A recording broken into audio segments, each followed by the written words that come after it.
변화라는 글자는 진태를 뜻하고 있는 것입니다. 어느 것이 나아가면 어느 것은 물러나고 있기 때문에 변화가 가져온 것입니다. 여기에서 모든 것의 변화는 진태가 해당되는 것입니다. 자, 여기에서는 주역으로 말하니까 변화라 하는 것은 음양진태의 상징요라고 말한 거죠. 예. 그리고 간유라 하는 것은 양강음유라고 다 아시지 않습니까? 바로 이 양강음유라고 하는 거, 이것은 가장 간유를 쉽게 나타내 줄 수 있는 것이 밤과 낮이 되는 것입니다. 이래서 간유는 주야지상이 되는 것입니다. 그리고 이 주야라고 하는 것은 왕래에 따라서 바로 사계절이 변화하는 것입니다. 그리고 사계절을 분화하면 12달이 되는 것입니다. 이와 같은 것은 바로 간유라고 하는 음양의 가장 상징물을 바로 주야라고 하는 거 다 아시잖아요. 주야는 다른 글자로 하면 해와 달입니다. 이게 바로 주야는 해와 달인 것이고, 이 해와 달의 길이에 따라서 우리는 그 강유의 척도가 달라지는 것입니다. 그래서 여기에서는 크게 대별해서 그러지 다 아시는 바와 같이 가장 강유를 죽여가면 주야, 주야에서도 확산하면 사계절, 사계절에서 더 확산하면 12달, 12달에서 더 확산하면 24절기를 쓰고 있지 않습니까? 그게 이와 같은 것들이 사실은 간유주야지상이라고 말하는 것입니다. 여기에는 두 가지만 쓰고 있지만, 그리고 육효지동은 육효에 동한 것은 바로 천지인 삼극의 도를 말한 것이니라고 해서 지금 여기에서 말한 변화, 간유, 육효지동 이 세 가지는 모두 뭘 가지고 말하냐면 주역의 점치는 걸 갖고 말한 것입니다. 앞에서는 주역이 이미 만들어진 과정을 말하는 바가 있거든요. 만들어진 주역을 가지고도 우리는 다시 점을 칠 때 변화가 나오고 거기에 변화의 주체는 음양인 것입니다. 그것들이 바로 육효에 나오게 되는 것입니다. 이러한 것을 지금 말해주고 있는 것입니다.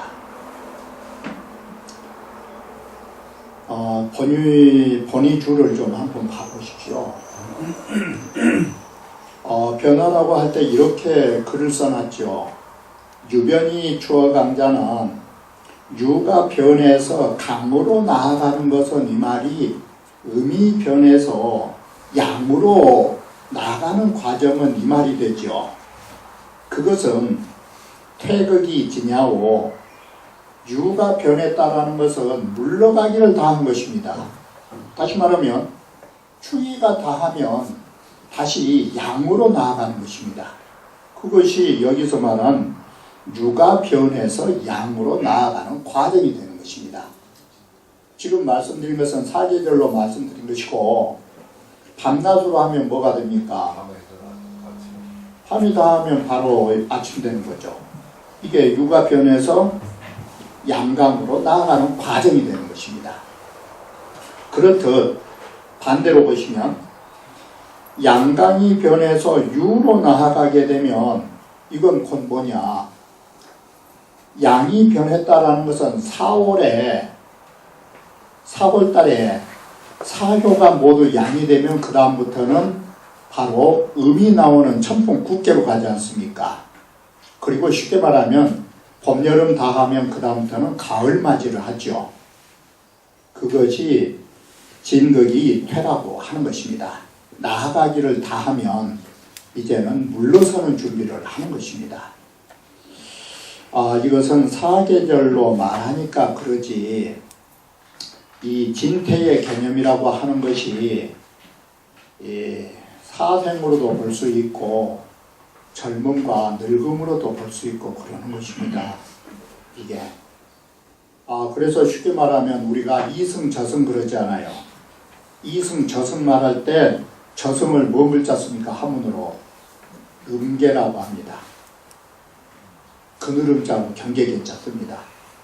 그리고 우리가 살고 있는 이승을 양계라고 쓰는 것입니다.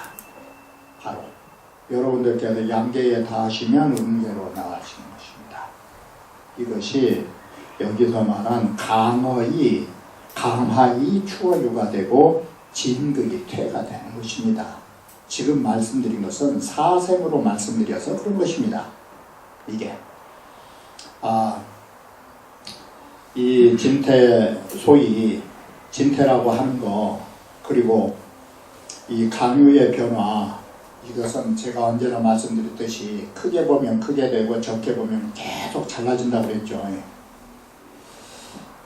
자, 그 다음에가 기화이 유적 야이음이라 이미 변화하여 유거가 되면 밤은 다시 밤으로서 의미 되는 것이. 이걸로 붙었나? 그 기변이 그거 안 했죠. 기변이 강적 이미 변해서 강이 되면 이건 주의 양이요 낮으로서 양이라 하는 것이고, 기화이 유적 이미 변화하여 유가 되면 음으로 밤으로서 음이 되느니라라고 합니다.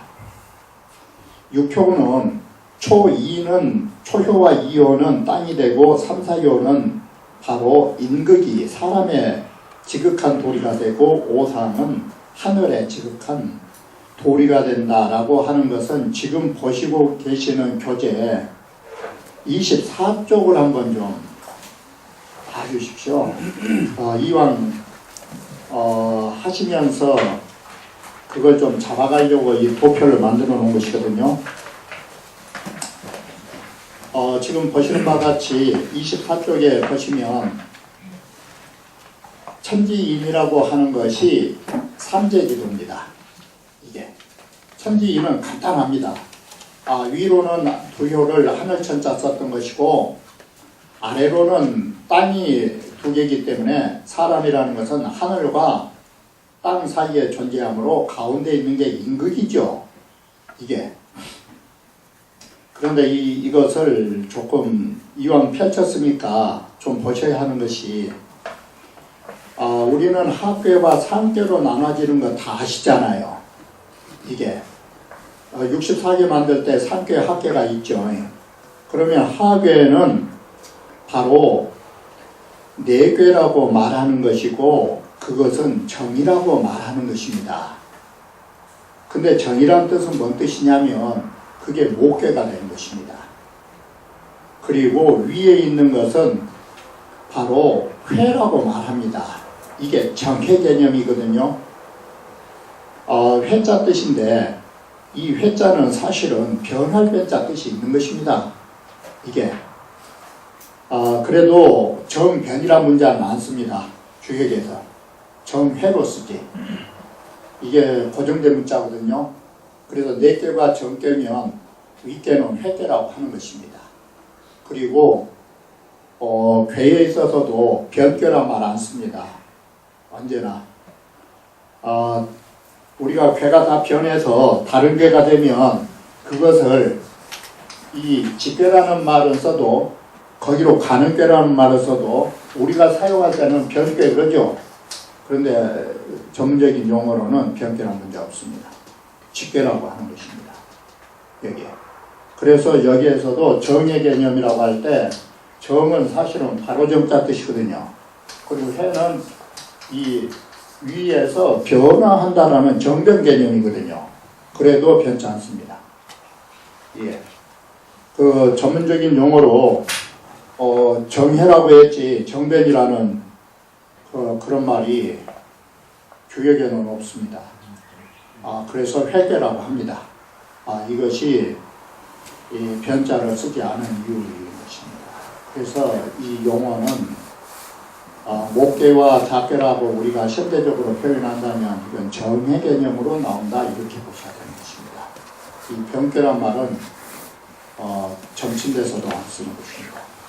직계라고 하지. 그리고 이런 그렇게 넷개 외개가 발전하면 다 아신 바와 같이 아래에 있는 것은 양을 상징하게 되고 위로 올라가면 사상을 상징하게 되고 세 번째 혀는 팔괘를 상징하면서 우리가 태극에서부터 양이 사상 8개로 보신 것 보셨잖아요. 이거 역시 세 개로 나눠 분화하면 천지인계는 4개에서도 또 분화된다는 점을 아셔야 하는 것입니다. 이렇게 되면 위의 교에서도 윗계가 네 번째 혀는 뭐냐면 8꾀의 양의가 되는 것입니다. 이게. 그리고 다섯 번째는 8꾀의 사상꾀입니다. 그리고 여섯 번째 혀는 8꾀의 8꾀가 되는 것입니다. 이런 구조를 가지고 있다는 것도 눈여겨봐 주셔야 하는 것입니다. 그래서 우리가 크게 나누면 여섯 혀를 가지고 크게 나누면 천지인으로 둘 혀씩 묶어서 말하는 것이 원칙인데 그걸 또다시 우리는 나누어 볼 때 상하계로 나눈다면 이러한 천지인의 괴가 형성되고 있다는 것도 아셔야 하는 것입니다. 이것이 바로 이 상준하를 천지인으로 나누는 방법을 하나로 보느냐 두 혀로 나눠보느냐에 따라서 달라진다는 걸 참고로 하시라고 이 도표를 만들어 놓은 것입니다. 그래서 주역은 어느 일정한 것을 가지고 그 하나만 통한다고 생각하시면 큰일 나는 것입니다. 그 개념은 끊임없이 우리가 응용하고 변화하고 또 적용하는 것입니다. 다시 원문으로 한번 와보십시오. 자, 육표지 동이라고 하는 글자는 사실은 변자 뜻입니다. 이게 육표의 변이거든요. 변인데도 거기에 변자 안 쓰고 우리는 동했다고 합니다. 그게 움직였다고. 그래서 육표지 변하거든요. 이건 동은 즉 변하야라. 그래도 거기에 변화란 육표지 동했다라는 말을 써도 변이란 말은 안 쓰는 것입니다. 우리가 말로는 그래요. 육표가 변했다고. 그런데 글로는 변자 대신 동자 쓰는 것입니다. 육표가 동했다고.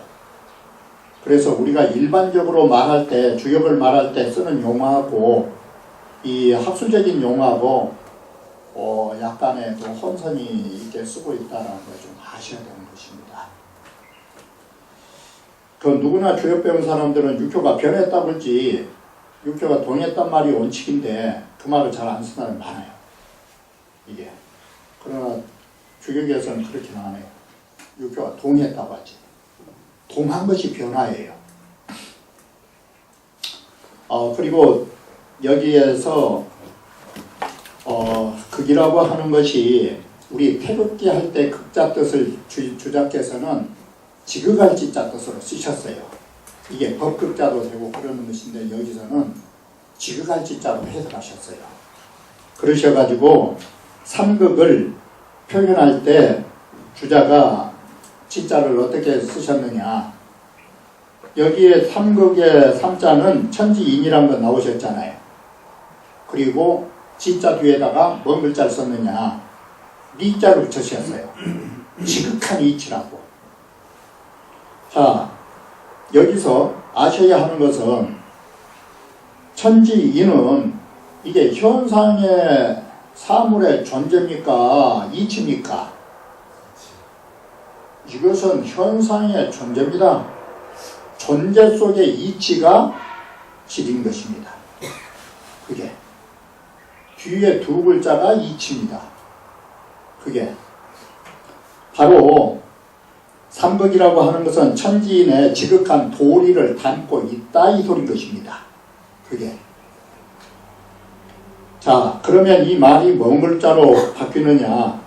주역에서 오니까 여기는 천지인으로 말하니까 삼재가 각일태극이라고 했는데 이것을 만약에 주령계가 태극 도설에서 말했다면 이 부분을 어떻게 말한지 태극 도설 보시면 여기에 부분이 여기 해당된 부분을 뭐라 바뀔까?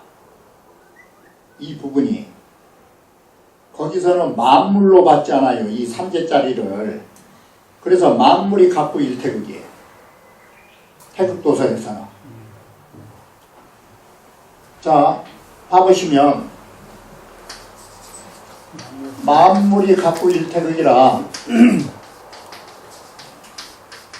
바로 이 말은 뭔 말이냐면 만물이라고 하는 모든 존재 속에 존재의 현상 속에 현상의 존재 속에는 제각기 하나의 태극의 진리를 가지고 있다 이렇게 해서 거기에서는 삼재가 아니라 만물을 대신 바로 글자로 썼기 때문에 만물 갖고 일태극으로 쓰는 것이에요. 이게 이것이 간단한 논조예요. 바로 일태극이라고 하는 거 각기 일태극을 가지고 있다라는 거 이게 오늘 배우실지 안 배우실지 모르는데 뒤에 넘어가면 이게 이름 일량기 위 도요로부터 할 때도 성기자 위성이라고 할 때가 여기 해당돼요. 이 부분에. 이 부분을 눈여겨봐 놓으셔야 돼요. 만물이라고 하는 거 이게 개체이다? 이건 개체예요. 만물이라고 하는 것은 이 공공의 물건이 아니에요. 공공이 하나짜리가 아니라고요. 이건 개체라고요. 만물이란 개체예요. 개체에는 각기 하나의 태극을 존재한다라는 말은 모든 그릇마다 각기 다른 형태의 물을 담고 있는 것이에요. 그러나 물은 물이에요. 제가 저번에 말씀드렸듯이 율곡이 말씀했듯이 수축반응기라 물이라는 것은 모난 그릇에 들어가느냐에 따르느냐 네모난 그릇에 따라 들어가느냐 해서 물의 모습이 달라지는 거예요. 그러면 둥근 그릇에 있는 물하고 네모난 그릇의 물이 다릅니까? 그게 갖고 일태극이에요. 그래서 혼탁한 물도 물이에요. 맑은 물은 물이 아니에요. 둥근 그릇, 모난 그릇도 형태가 다르지만 둥근 그릇 속에서도 또 청탁이 있어요. 이게 맑은 그릇에 둥근 것도 있을 것이고 때가 묻은 둥근 그릇도 있을 것이고 그럼 거기에 따라 물 모습이 달라지죠. 청탁의 질량이. 그래도 황토물도 물이에요. 청탁이 달랐을 뿐이죠. 이게 갖고 일태극이에요. 그래서 하늘이 가지고 있는 것은 하늘의 진리를 가지고 있는 것이고 땅은 땅의 진리를 갖고 있기 때문에 땅의 그릇과 사람의 그릇과 하늘의 그릇이 달라요. 그게 갖고 일태극이에요. 그런데 여기는 각일이라는 문제를 썼죠. 각기 하나의 태극을 가진다. 바로 그 하나짜리를 지리로 쓴 것이에요. 이게. 자.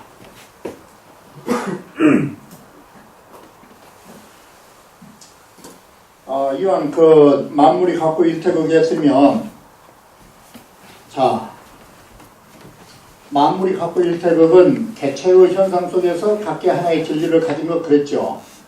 이건 만수처에서 일본을 적은 거예요. 다시 말하면 만물이란 말을 바꿨으면 만수 되죠. 그리고 일태극이란 말을 바꾸면 일본이 되죠. 하나의 근본자는 다 갖고 있다고. 바로 이게 만수 구 일본처예요.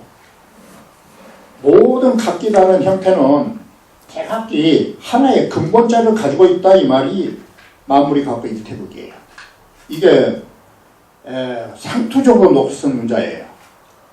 이게. 그러면 태극은 어떻게 되느냐? 태극은 통체를 해요. 모든 통체에 하나의 태극의 자리라 해서 모든 데에 통용되는 하나의 근본체다 이렇게 보는 거예요. 이게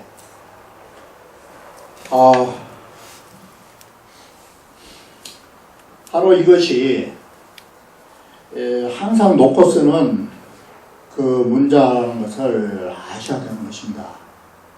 이러한 논조는 우리 육아에서만 사용한 게 아니에요. 지금 그 말씀드린 이 논조는 유불선 상계에서 다 통용돼요. 기본적인 논조를 가지고 이 논리가 전개되고 있다는데 항상 눈여겨보셔야 돼요. 만물 갖고 일태극을 이해하시면 쉽거든요. 여러분들 여기는 동원이고 또 향교가 가까우니까 그냥 육아적인 것만 어지간하는데 말하려고 하는데, 쉽게 말하면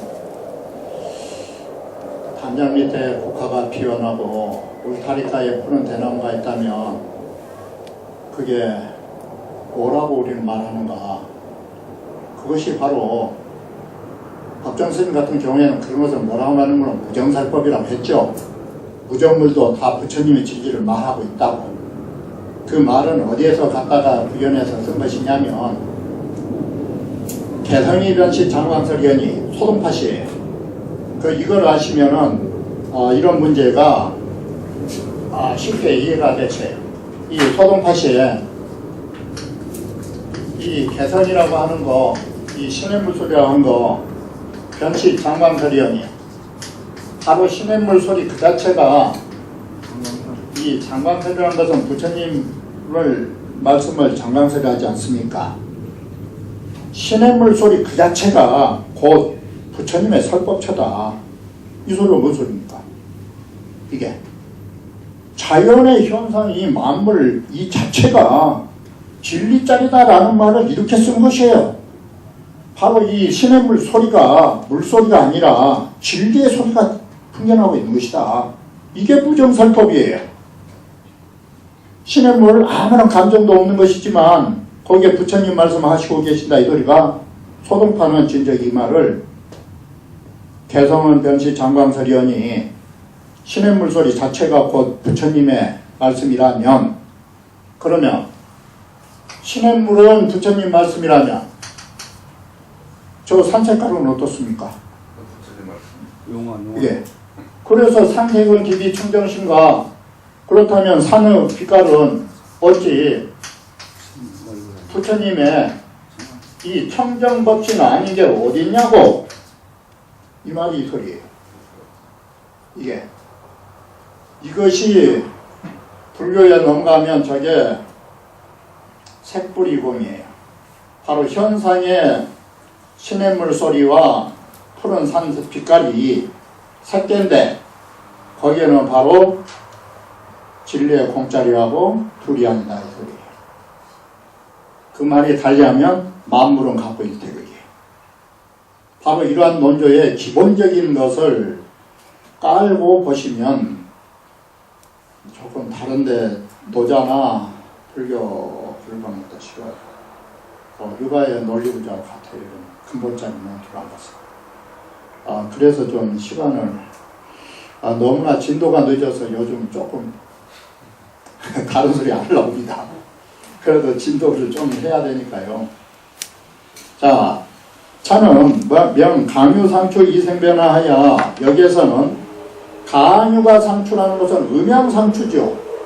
이 말은 괴를 만드는데도 음양상추를 가지고 주역을 만들었지만 점을 치는 것도 어떻게 합니까?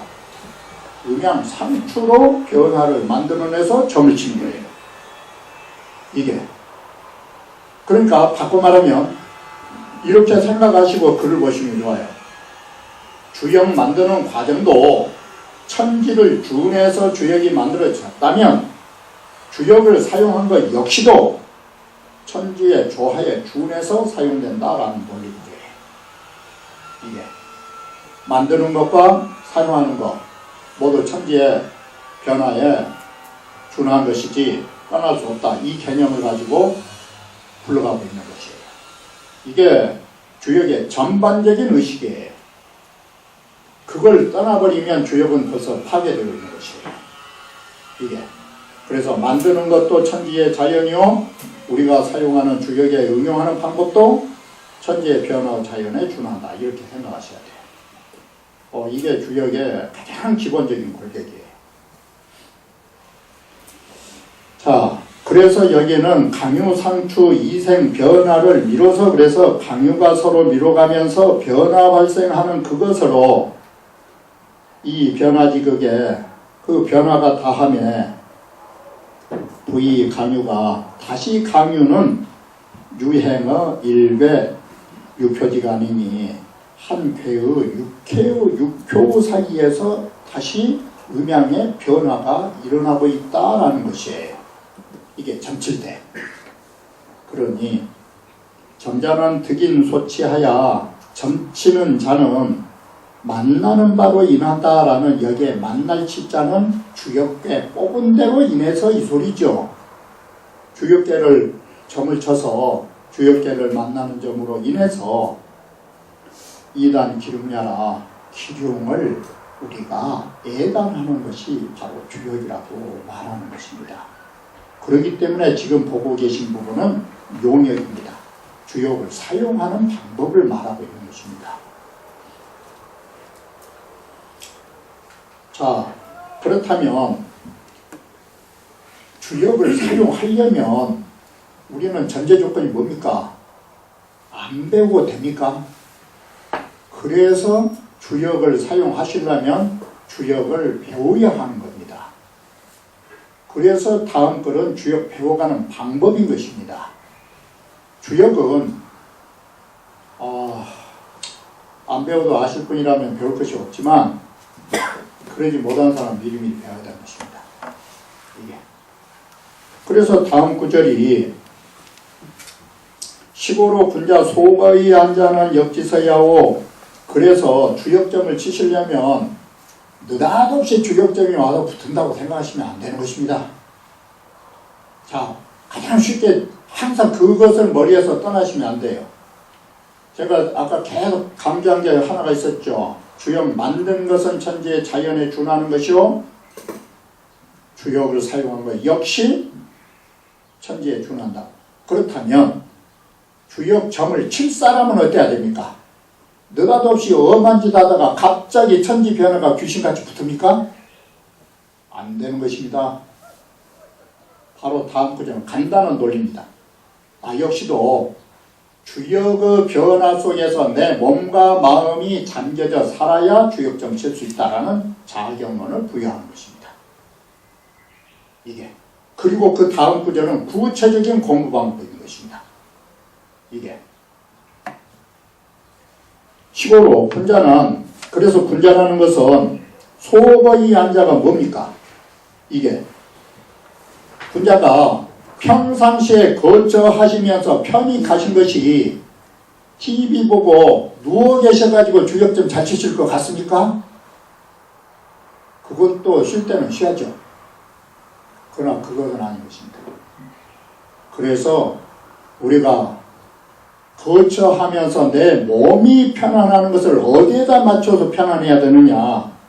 주역의 질서에 맞춰야 된다. 이 말은 주역 속에서 생활하시면서 편히 지내셔야 된다라고 하는 것입니다. 이게. 그리고 소락이 완자는 바로 우리의 마음은 어느 것으로 즐거워하시면서 계속 거기에 관심을 두셔야 되느냐. 이게 한번 생각해 보십시오. 우리가 다른 거 엄한 것 좋아하면서 주역을 잘한다고 생각하실 수 있습니까? 투자를 해야 되는 것입니다. 투자를. 그래서 여기에 우리가 평상시에 즐기면서 계속 음미하는 것이 어디가 있어야 되느냐. 그게 주역을 표에 살을 두고 먼저 거기다가 마음을 붙여서 미리 점치기 전에 주역을 다 알고 계셔야지. 아는 말이지만 느닷없이 주역 펴놓으면 눈앞에 훤하게 연속극처럼 훤하게 그냥 이해되게 나옵니까? 이거 TV 아닙니다. 이 주역이 TV 연속극이 아니라고요. 이건 내가 만들어내야 되는 것이에요. 바로 이것이 우리는 주역을 사용하려면 주역 속에서 나의 몸이 그리고 나의 마음이 묻혀 살아야 된다 이 소리예요. 이게. 그래야 주역점을 칠 수 있다. 이것이. 그래서 우리는 주역을 배운다 이 소리예요. 그 여러분들은 주역 말하면 자꾸 대부분 10사람 중에 9사람은 돗자리 깔아놓으면 뭐 되는 것이 주역으로 하시는데 천만의 말씀이에요. 주역은 엄청 논리적이에요. 그 빈틈이 없어요. 문장들 가만히 보면. 그냥 헛된 소리로 그냥 한 구절씩 좋은 소리 같다라고 한 게 아니에요. 이 엄청 글이 제가 항상 말씀드리지만 칠사라고 하는 것이 시대로 올라가면 요승글부터 있으니까 더 이상 할 말은 없지만 주역이라고 하는 것이 서주 초기의 글입니다. 서주 초기의 글이기 때문에 시대가 올라가면 문장 구조가 어떻게 되냐면 어조사가 적습니다. 시대가 후대로 내려오면 내려올수록 어조사가 많아지는 것입니다. 그리고 아이들 보는 책에 어조사가 많은 이유는 이해를 돕기 위해서 어조사를 많이 쓰는 것입니다. 이게. 그리고 고급 문장일수록 어조사 적은 것입니다. 근데 주역은 경문에 있는 것이 서주 초기에 회사와 효사가 만들어지고 600년 이후에 공자가 쓰신 글이기 때문에 이 어조사가 적은 것입니다. 이게 고급 문장입니다. 사실은. 고급 문장이고 이게 논리 구조가 명확합니다. 여러분들은 주역 배우실 때 주역만 쳐다보고 계시지만 이 글을 쓰기 위해서 공자는 위편삼절한 것입니다. 공자가 되신 분이 그걸 눈여겨보셔야 되는 것입니다. 공자가 가죽끈이 3번 끊어지도록 읽었을 때는 그 허투루 읽은 거 아닙니다. 이게 대부분의 사람들은 그걸 생각을 해요. 주역을 볼 때. 그냥 그렇게 생각하시면 안 되는 것입니다. 공자 같으신 분도 이걸 위편 3절이라고 만들어 놓은 글이라는 걸 아셔야 되는 것입니다. 그렇기 때문에 우리는 여기에 다른 것도 중요시하지만 눈여겨보셔야 할 필요성이 있는 것입니다.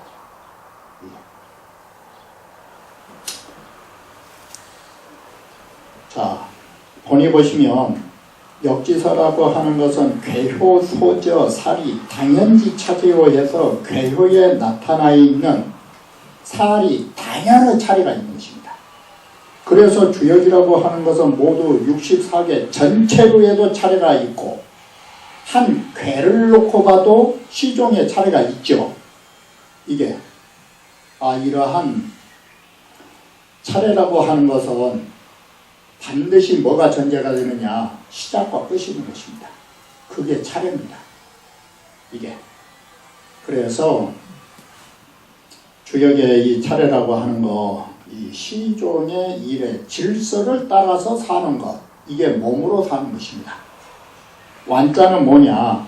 관지상이라 살펴보기를 자세히 의미한다라고 하는 것입니다. 이렇게 해서 우리는 평상시로부터 심신이 주역 속에서 안주해야 주역을 사용할 수 있는 사람이 된다라고 말하는 것입니다. 이 부분이. 그러면 다음 부분은 그런 사람이 되기 위해서는 이런 공부를 하셔야 한다라고 하는 것입니다. 식으로 군자 거절 관기상이 완기사하고 그래서 군자라 하는 것은 거라고 하는 것은 동자에 반대로 쓰셨죠. 뒤에는 동즉 그랬잖아요. 뒷구절이. 그러면 동자의 반대니까 거할 것자는 일이 없이 무사시에 한가롭게 거처하실 적에는 이 말이 되겠죠. 움직이지 않을 때니까요. 그래서 이 거자는 아직 일이 벌어지기 이전을 말하는 것입니다.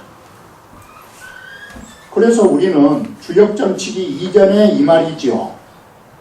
그래서 주역점을 치기 이전에 뭘 해야 되느냐? 관기상이 완기사하고 해서 주역의 괴상을 잘 음미해 관찰하시고 그리고 거기에 관한 글을 완색, 완미 잘 음미해야 되는 것입니다. 이게 점을 치기 위한 미리 전제적인 공부인 것입니다. 이렇게 해서 주역을 알아놓으셔야 정작 동에서는 점을 치면 이제 어떻게 합니까? 동할 때는 동한 것은 첫째 변화로 연결되는 것이고 변화는 점을 낳게 되는 것입니다. 그래서 일이 벌어질라 치면 이 소리 아닙니까? 일이 벌어져서 움직이려고 하면 그 변화를 보면서 사태의 추이죠. 우리말로 하면 사태의 추이와 변화를 보면서 거기에 따른 점을 음미한다라는 여기의 의미는 점을 자세히 보시고 관찰하셔서 결정하셔야죠.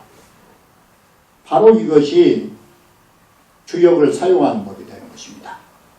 이게 이렇게 하셔야 여러분도 주역 속에 살아야 그러면 결국은 사람도 주역이 돼야 주역하고 맞아 간 것이지. 주역은 용인데 사람은 지렁이가 되고 어떨 것입니까? 거의 가당하다고 생각하십니까? 안 된 것입니다. 그것이 용은 용에게 가당한 것이지 그 용의 역할을 지렁이가 할 수는 없는 것입니다. 바로 이것이 주역점을 응용할 수 있는 사람들의 준비자세인 것입니다. 이게 이렇게 해서 그 속에 살면 그 다음에는 뭐가 나오니까? 이래서 하늘이 그를 돕는 것입니다. 그러니까 사람이 하늘하고 하나가 되니까 하늘이 돕는 것이지 이게 사람하고 하늘이 둘이 됐는데도 도와준다고 생각하십니까? 이게 하나가 되었을 때 도와주는 것입니다. 바로 이렇게 되면 하늘로부터 도움을 받아가지고 길무불링이라 사람은 길하여 이롭지 않음이 없다. 이게 행복론이에요. 바로 이렇게 했을 때 주역은 우리에게 축복을 내린다 이 소리예요. 이게 논리적 구조가 어느 종교적 구조하고 너무 같아요. 그렇게 안 보시니까 그러지. 이게 바로 이와 같이 하늘의 뜻과 하나가 되었을 때 사람은 하늘로부터 축복을 받고 이 인간 세상에는 모든 게 그야말로 길한 세상, 좋은 세상이 된다 이렇게 보는 것이에요.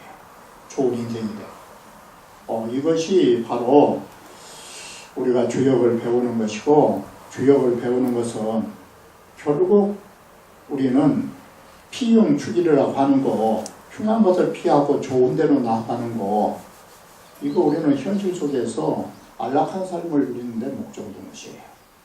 이게 공허한 게 아니에요. 이래서 이 마지막 구절은 길무불리로 마무리진 것이에요. 이 구절이.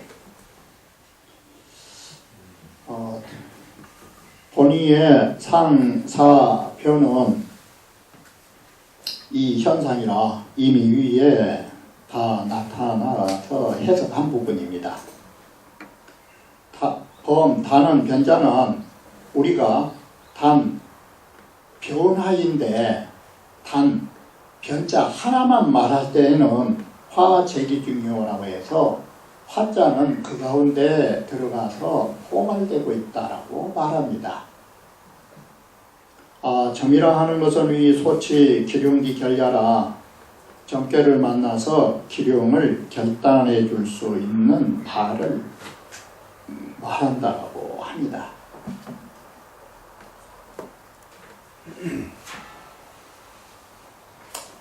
오늘 제2장이라 본인의 차장은 성인 자격과 성인께서 주역을 만드신 이유와 그리고 권자는 주역을 배워야 하는 일이 그 무엇인가를 말해주는 것으로 2장이 구성되어 있다고 하는 것입니다.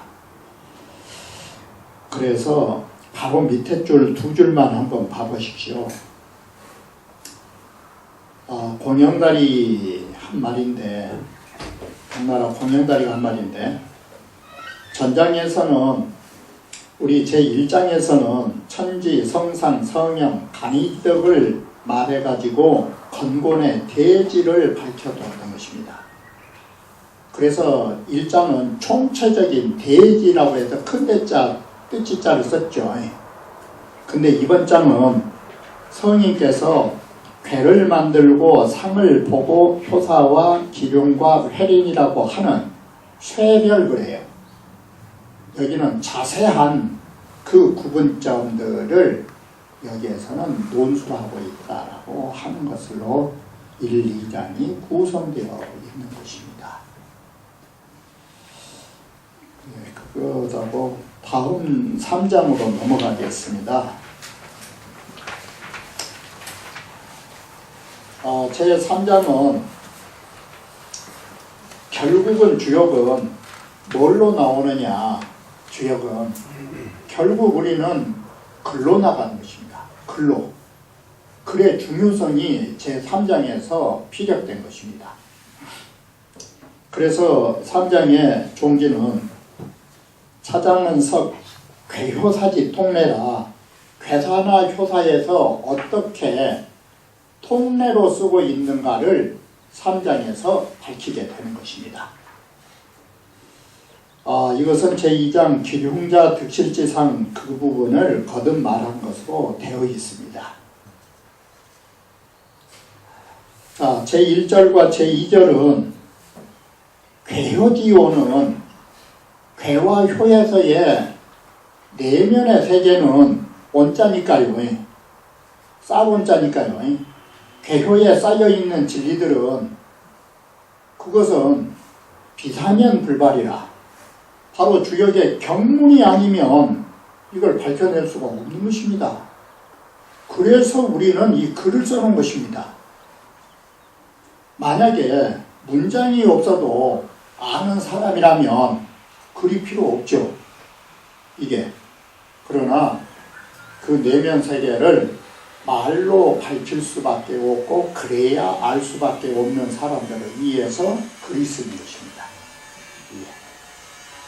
그리고 3절, 4절도 우리 이 보통 사람들이 사용한 데에는 바로 이 경문이 없으면 우리는 그 뜻을 밝혀낼 수 없으니까 바로 그래서 글이 필요한 것입니다. 이게. 자, 이 부분은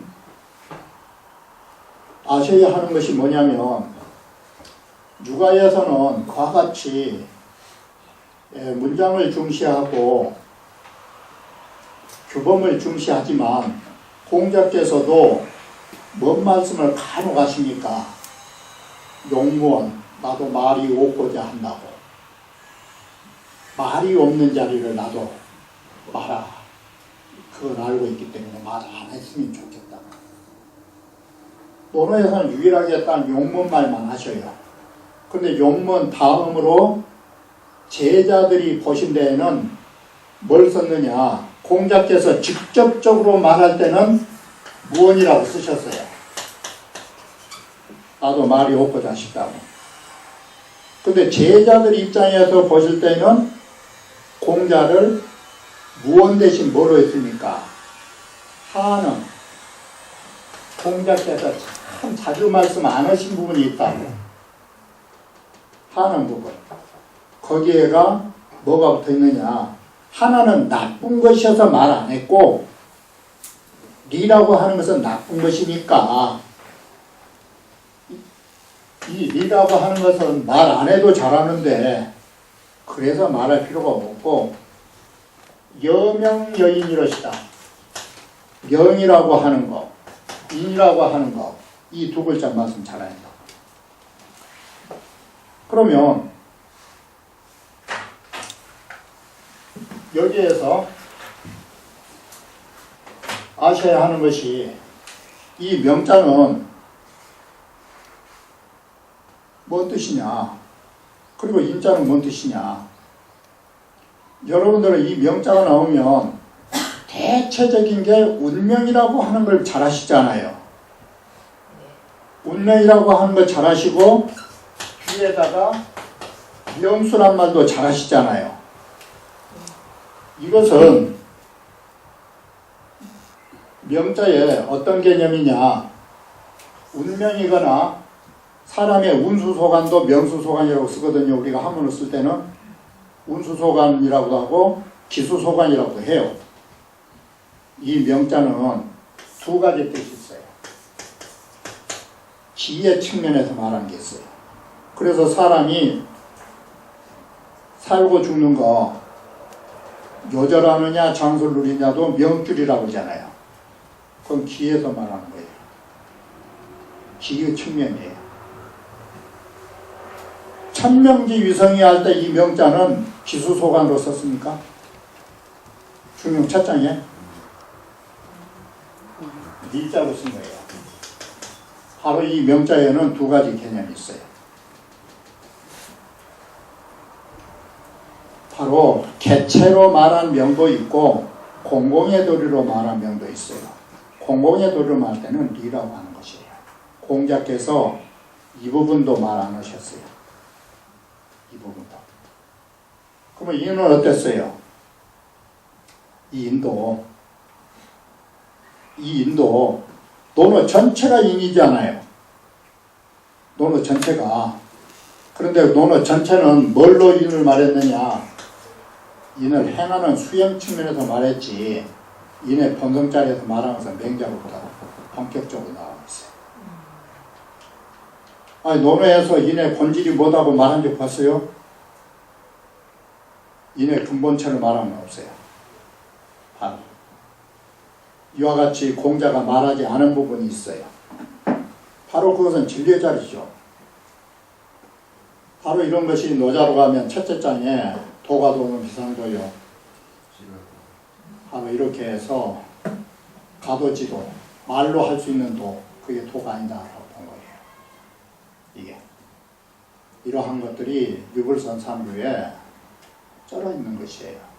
그런데 문제는 바로 이 말이 없는 도리를 말이 없는 대로만 그쳐버린다면 이게 어떻게 될까? 이게 선인은 물론 이심전심이에요. 어느 도단이고 심행천멸이란 말을 해요. 그건 철저한 무예자리라고.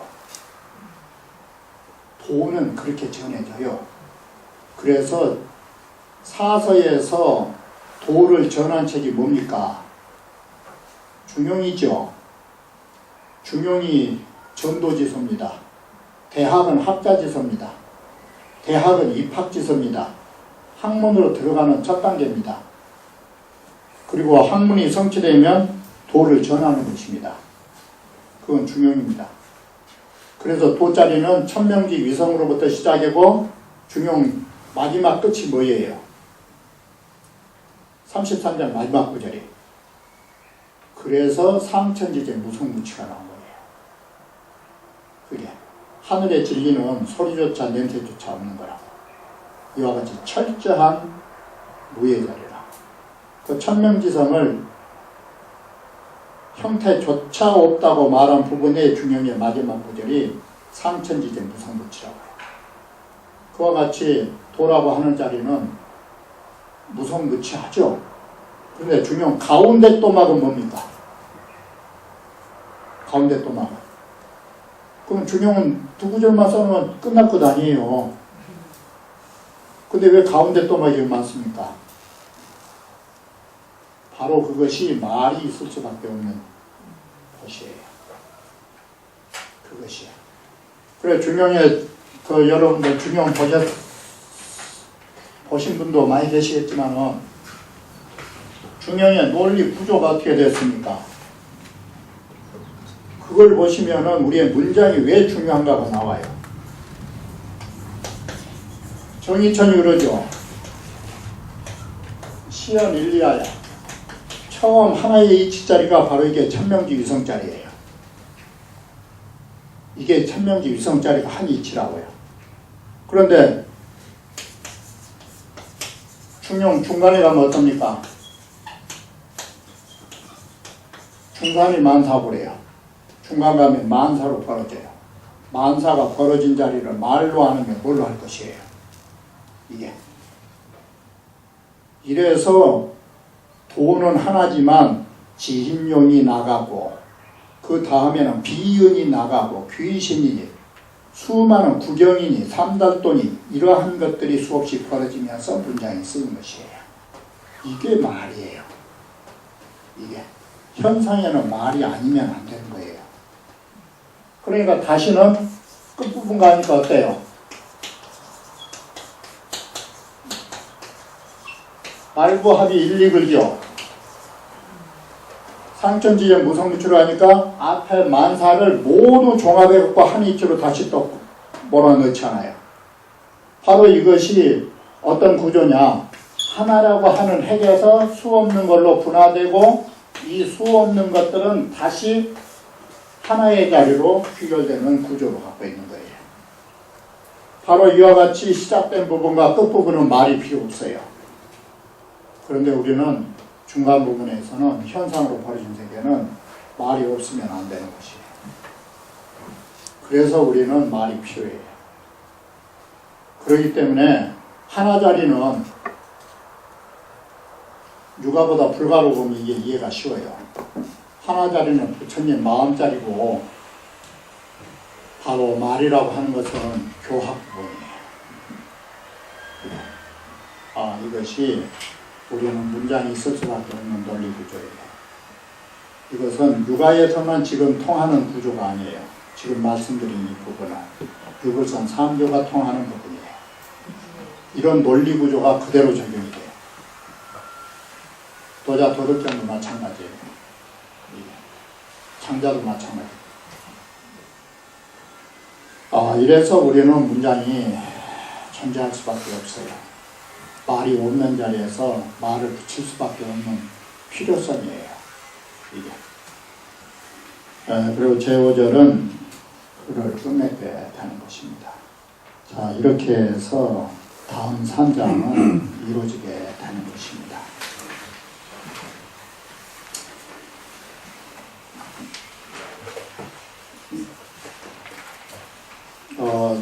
개사상 제3장의 제1절은 괴효지오는 비사불발이란 말 앞에서 그걸 다시 여기서 말하게 됩니다.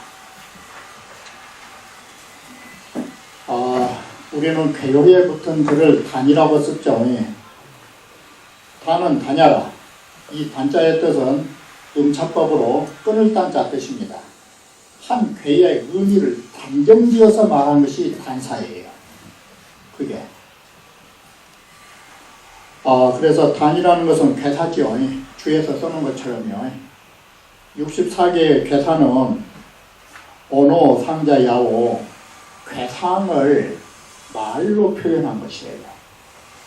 상이라는 것은 이 상에 대해서는 다시 그 아랫부분의 정리를 보완해놨어요. 제가.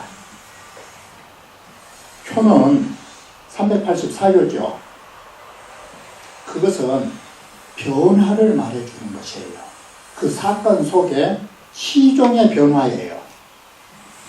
괴라는 것은 일이라면 표라는 것은 시간이죠. 시작과 끝을 가는 과정을 6단계로 거쳐놓은 것이죠. 이게. 단사는 괴사를 말하는 것인데 문왕께서 지으신 것이고 표는 표사를 말한 것인데 주공께서 지으신 것 그러죠. 상이라 하는 것은 전체성으로 말하는 것이고 변이라는 것은 일절이죠. 부분이죠. 그 밑에 두 줄이 그 정리가 잘 된 것입니다. 이게 강희재가 하는 말인데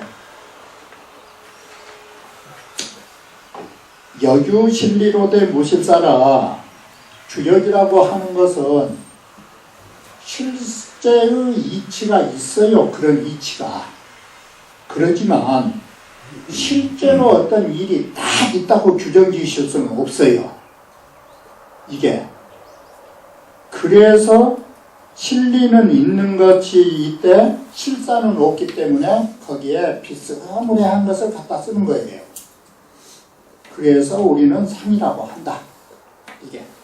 그 상자 뜻 항상 제가 말씀드렸죠. 상은 형지사야라. 상자가 나오면 형태의 유사성을 가지고 있다고 개념으로 머릿속에 넣어놓으셔야 돼요. 주역을 보실 때에는. 상자는 형지사야라 딱 그래 놓으시면 돼요. 이 형태가 형지사야라 딱 이게 상자 개념이에요. 형태가 유사할 때. 그렇기 때문에 이 사자를 썼기 때문에 꼭 그런 건 아니에요. 비슷한 걸 갖다 쓰는 거예요. 이게. 그 항상 말씀드리지만은 혈용 제전이니 비용 제천이니 할 때 그 진짜 용이 있다고 생각하셔요? 그런 이치를 가지고 그 유사성을 갖다 쓰는 거예요. 그래서 상이라고 하는 거예요. 이게 상의 개념이에요. 괴립이 상형하며 괴를 만들어 놓고 나면은 어떤 형체를 그 형체가 나타나는데 어이가 준결이 혼성이라. 그런데 진짜로 괴가 세워지면 그 형태가 나타나게 되고 거기에 따라서 어이가 깔끔하다 이 소리예요. 이게 준결해가지고 깔끔하면서도 두리뭉실 이루고 있다. 그래서 우리는 이 상이라고 말한다. 이 상자의 정의는 제가 보기에는 이마만큼 정의 잘해놓은 부분도 없어요. 이게 이 부분을 잘 눈여겨봐 놓으시면 이 상이라고 하는 개념이 뭔가 잘 잡히실 거예요. 또 이런 말 저런 말들이 다 많이 있잖아요. 주요 해설에서 보면. 집약된 걸로는 아주 내가 보기에는 이 구조를 통해서 잘 됐어요. 표는 뭐냐? 여규 정리로대 무정용이라 주역에 일정한 이치가 있어요. 딱. 그렇지만 일정한 용은 없다. 그게 뚜렷하진 않다.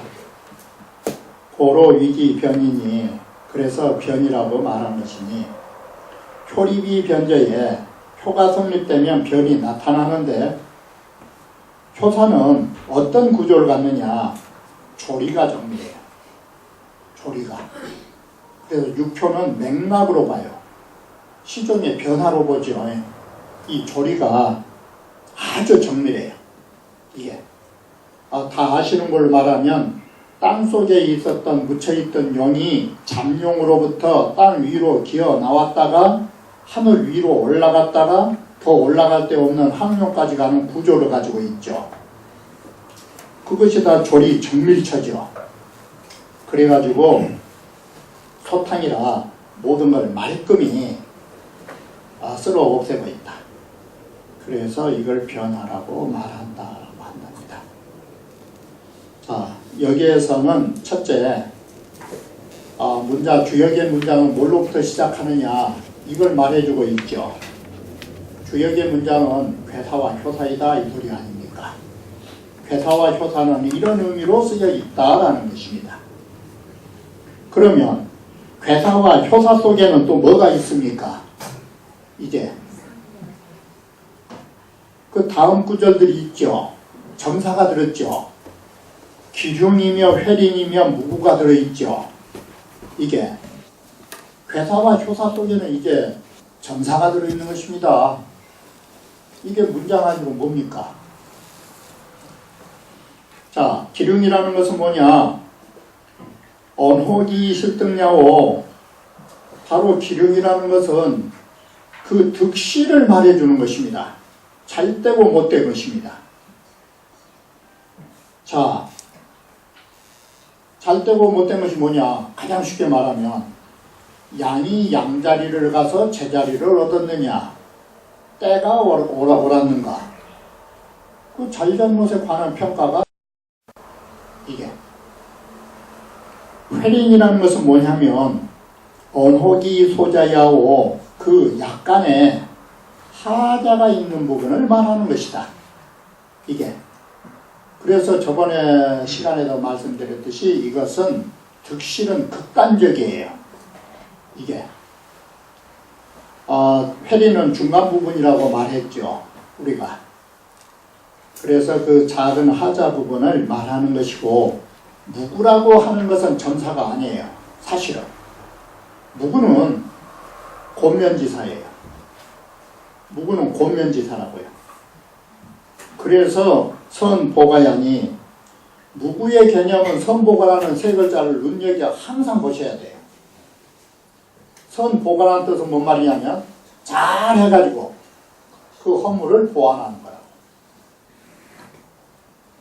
그런데 이 무구는 어디에만 붙었느냐? 여기 아셔야 할 것이 무구는 어디에만 붙은지 아십니까? 어디에만 붙었다고 하면 틀려요. 전체가 붙어 있어요. 우리는 길한 일에도 무구가 붙었어요. 좋은 일도 좋은 대로만 나가버리면 잘못될 수가 있어요. 이게. 그래서 무구는 나쁜 데만 붙어 있는 게 아니에요.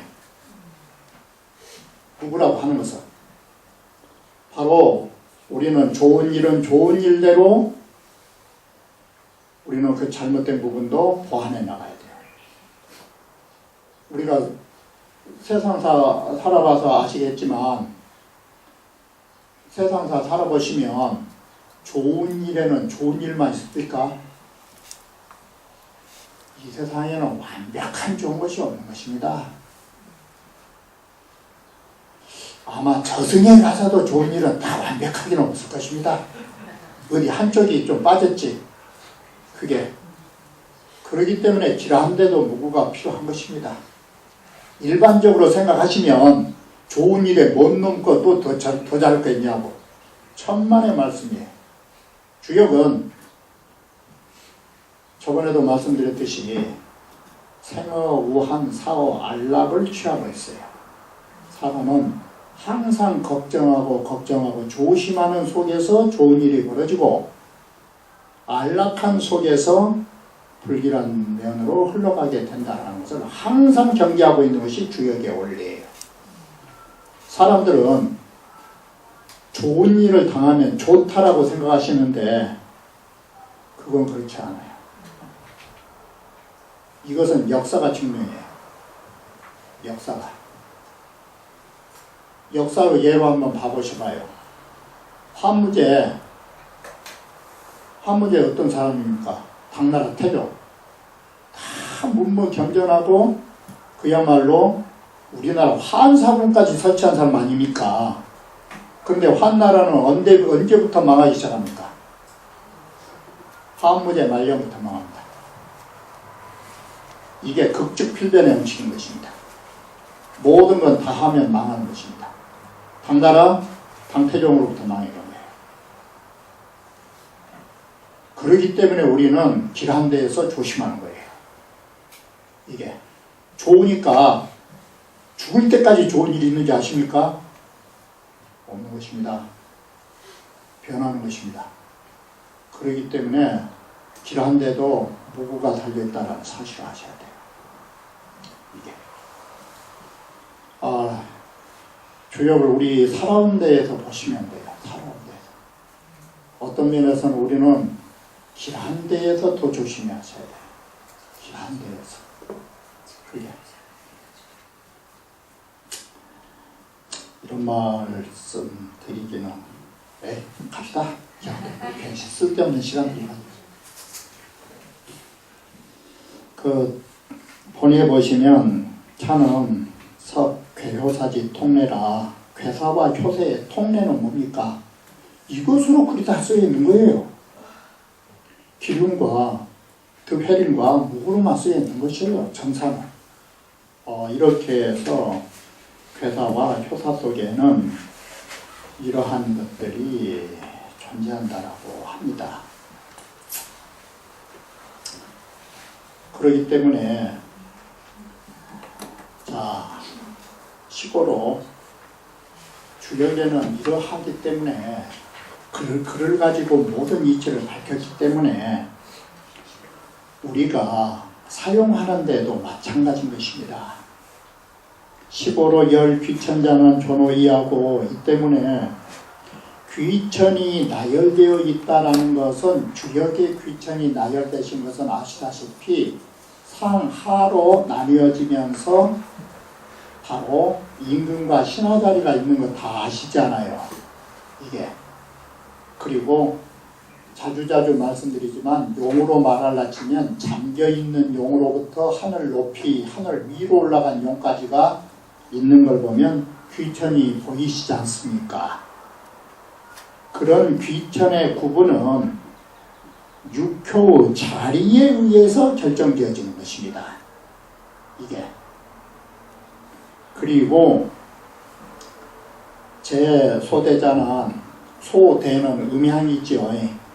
이 음양을 가지고 음양의 도리가 제대로 되었는가 제대로 되지 못했는가는 어디에 나타나느냐, 그건 괴에서 나타나게 된다고 하는 것입니다. 자, 이처럼 육효와 괴를 보면 음양에 바르고 바르지 못한 데가 따라서 기륭이 나타나고 귀천이 나타나면 천한 자리가 좋겠습니까? 생각해 보십시오. 왜 귀천을 여기다 썼나? 귀천에 따라서 육효 귀천에 따라서 기륭이 달라지는 것입니다. 이게. 그리고 소대에 따라서 괴에 존재한다 하지만 소대가 어떤 역할을 합니까? 예를 들면 지뢰복개가 좋습니까? 음이 처음 발생하는 천풍국계가 좋습니까? 바로 그것이 여기에서 말하는 소대 개념이죠. 바로 이러한 것은 뭘 의미하고 있느냐? 괴 자체가 기륭이 존재하는 것입니다. 이 소대 개념으로.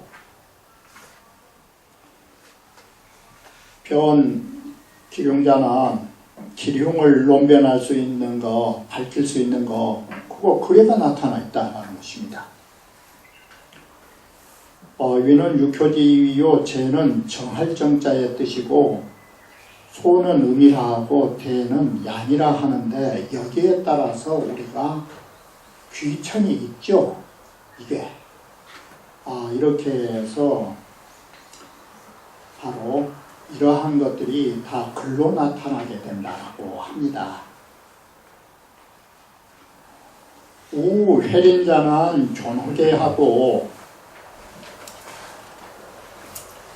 걱정을 하셔가지고 후회하거나 부끄러운 일을 하는 것은 바로 그 개에 존재하고 라고 해서 이 절개개자는 낄개자의 뜻이 되는 것입니다.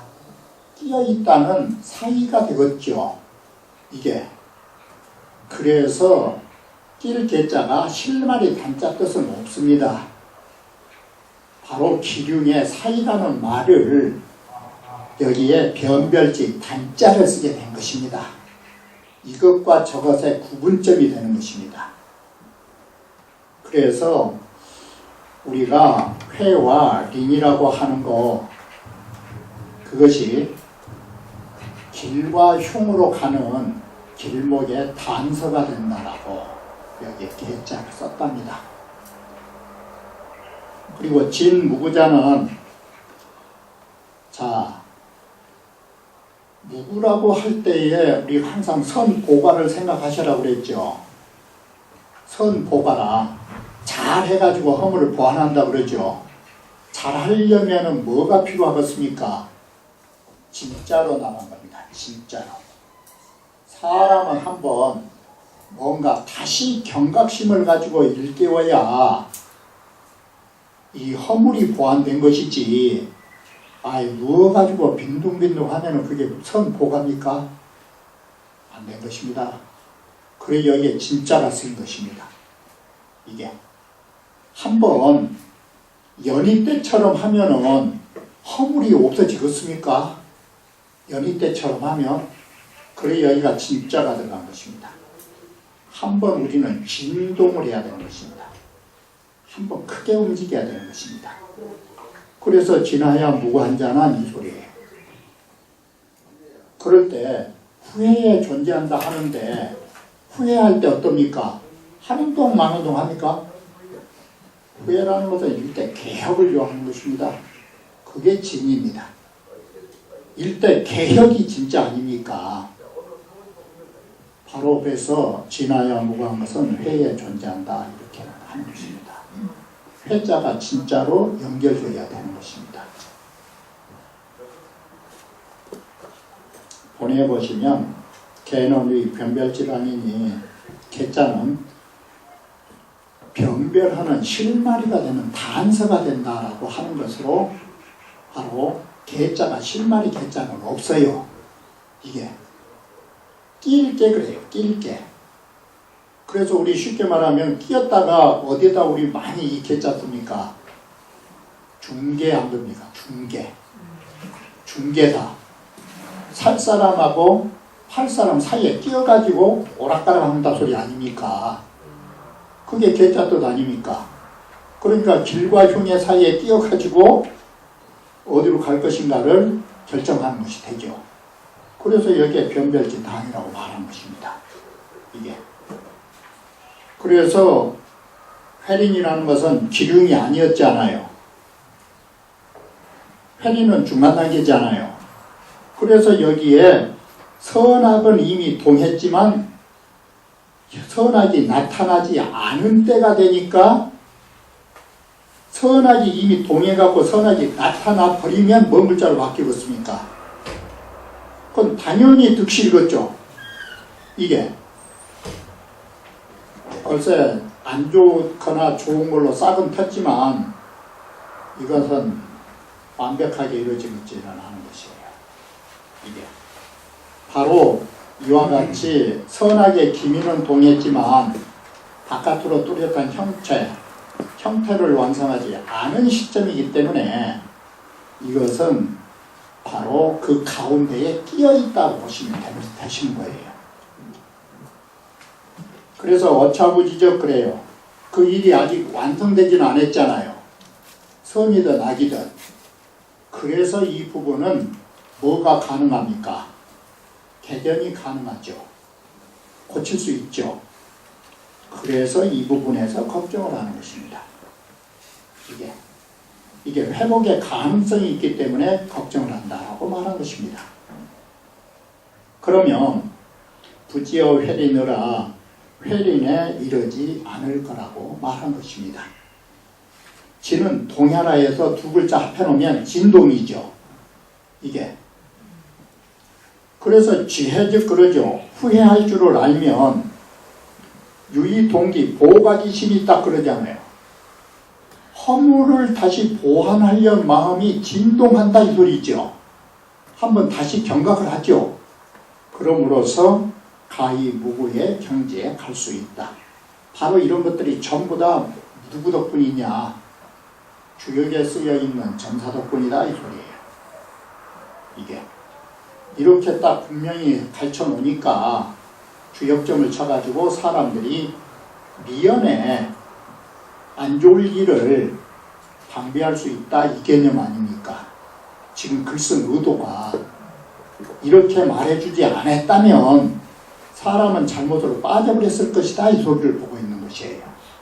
이게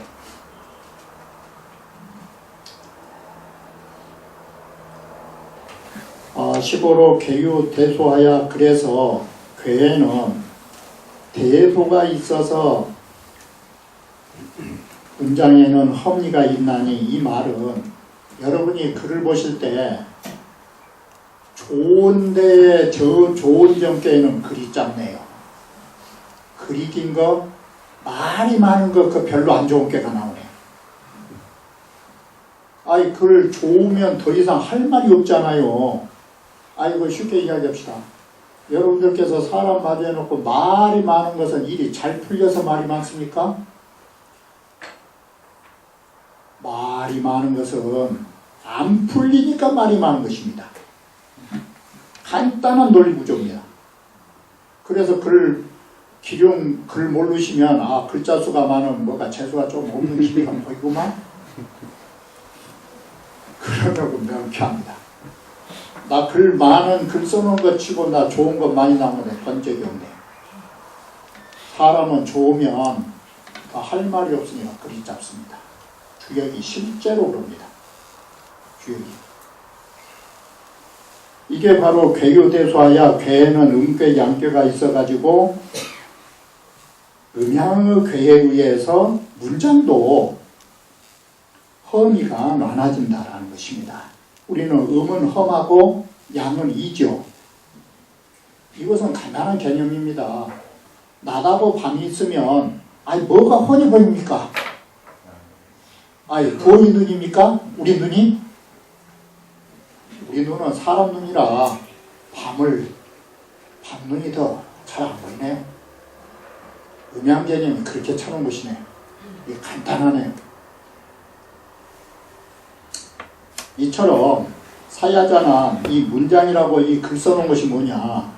각지기 소지 아니라 제각기 그 괴에 지향하는 점을 써놓은 것이지 글을 마음대로 써놓은 것이 아니다. 바로 주역의 글이라는 거, 주역의 괴효가 가는 길을 적어놓은 것이다. 이게. 그러므로 우리는 보이지 않는 가는 길을 문장을 통해서 밝힐 수밖에 없고 사용할 수밖에 없다라는 정의가 나온 것입니다. 우는 그 본의에 소험 대의하야 음은 험하고 양